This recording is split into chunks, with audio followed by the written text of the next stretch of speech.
Adikku orang baik, Kak. Tidak pernah cari masalah, tidak pernah bikin keributan. Kenapa tiba-tiba kita semua dapat kabar yang tidak baik? Di surat dari rumah sakit dinyatakan dia adalah korban lalu lintas. Cuman dari banyaknya dinamika yang terjadi di media, kita menganggap ini suatu adanya kejanggalan. Sejauh ini tercatat setidaknya 10 orang korban meninggal dunia, di mana beberapa di antaranya diduga kuat karena mengalami kekerasan dan penyiksaan oleh aparat.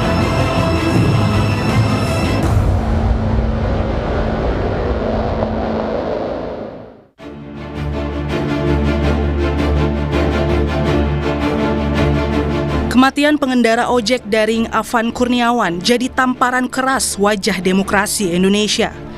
Afan meninggal setelah tertabrak kendaraan taktis Brimob Rabu 28 Agustus malam. Kini Polri menyatakan 2 orang anggota Brimob diduga melakukan pelanggaran berat atas peristiwa itu.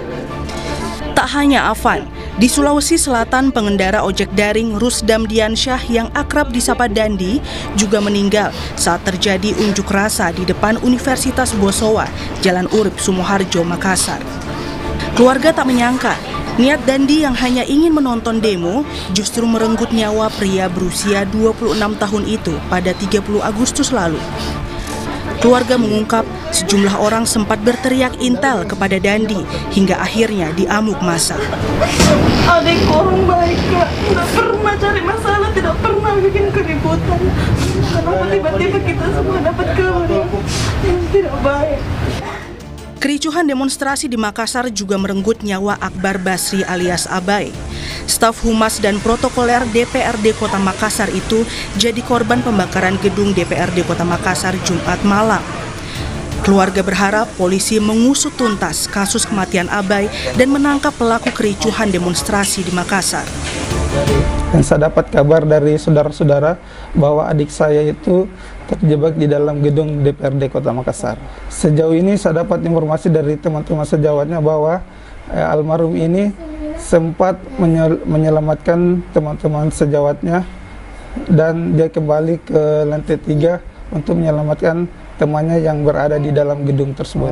Saya serahkan sepenuhnya kepada institusi Polri untuk mengusut tuntas apa dalang dibalik semua kerusuhan yang terjadi di Kota Makassar ini.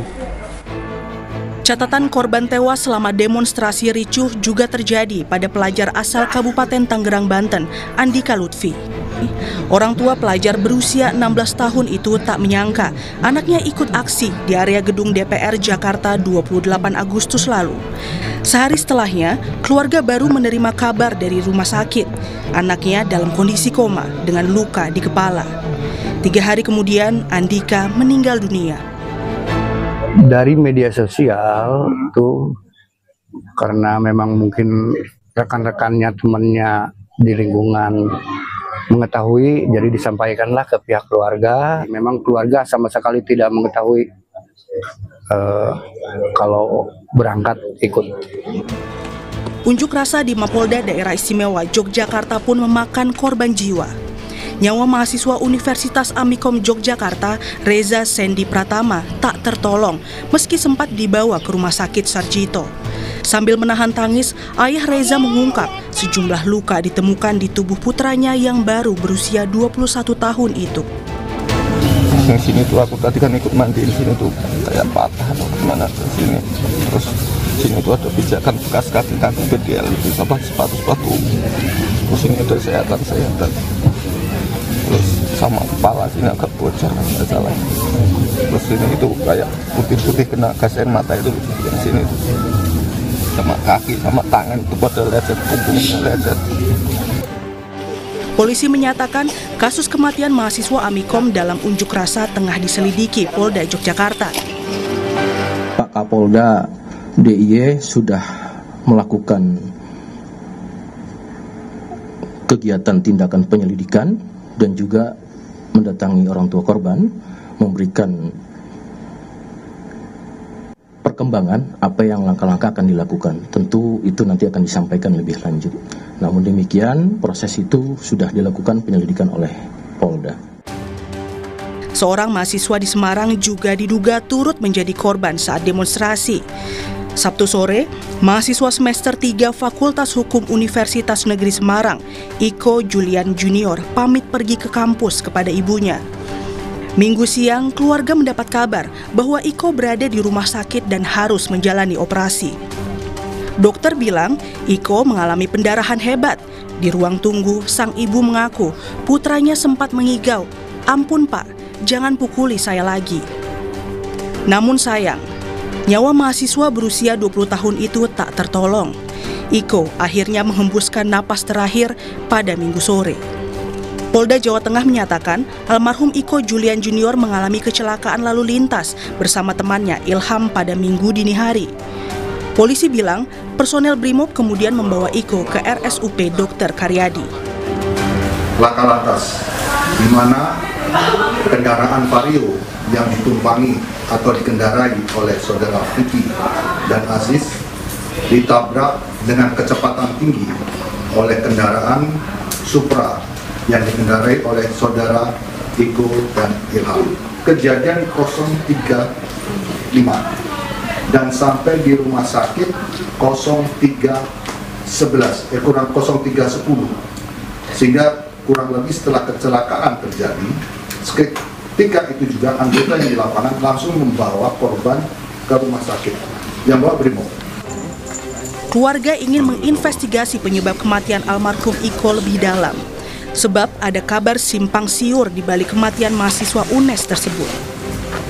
Ya, ada beberapa informasi yang masuk ke kita dari beberapa rekan-rekan dan yang lain bahwa penyebab dari almarhum meninggal itu karena kecelakaan ya. Tapi ada juga beberapa informasi kami yang masuk itu ada luka di limpahnya. Di situ kami mencoba masih mencari bukti-bukti dan saksi-saksi lain terkait dengan sebab musabab kematian dari almarhum. Saat menggelar doa bersama untuk almarhum Iko Julian Junior, Badan Eksekutif Mahasiswa Fakultas Hukum Universitas Negeri Semarang UNES mengutarakan ada kejanggalan atas kematian Iko.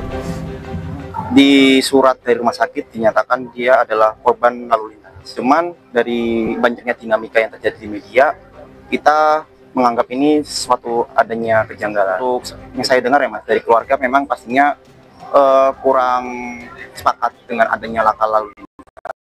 Karena ada beberapa hal yang kurang sinkron. Jadinya Menteri Dalam Negeri Tito Karnavian menegaskan pemerintah hadir memberi perhatian terhadap seluruh korban demonstrasi. Sampaikan tidak bisa menggantikan yang wafat, tapi paling tidak pemerintah merealisasikan keinginan cita-cita almarhum untuk memberikan rumah bagi ibunya. Nah kemudian juga memberikan perhatian juga kepada ASN juga yang ada yang wafat di Makassar. ASN juga yang ada yang wafat di Makassar, ya, melompat dari gedung DPRD yang terbakar sehingga akhirnya wafat. Ini juga diberikan perhatian. Komisi Nasional Hak Asasi Manusia Komnas HAM mengungkap 10 orang tewas akibat demonstrasi yang meluas di sejumlah daerah sejak Kamis 28 Agustus. 4 diantaranya masyarakat sipil, sementara 3 lainnya ASN, 3 orang mahasiswa dan pelajar. Ketua Komnas HAM Anis Hidayah menyebut, beberapa di antara 10 korban itu mengalami kekerasan oleh aparat keamanan. Sejauh ini tercatat setidaknya 10 orang korban meninggal dunia, di mana beberapa di antaranya diduga kuat karena mengalami kekerasan dan penyiksaan oleh aparat. Ini masih kami selidiki, dan penyebab-penyebab yang lainnya. Kemudian yang mengalami penangkapan sewenang-wenang juga cukup banyak, angkanya sedang dikonsolidasikan di Komnas HAM. Yang mengalami luka-luka juga cukup besar, datanya di berbagai wilayah di seluruh Indonesia. Kematian sejumlah korban jadi potret buram demokrasi Indonesia yang masih diwarnai kekerasan. Jangan sampai lebih banyak korban melayang dan peristiwa ini terulang. Tim Liputan Kompas TV.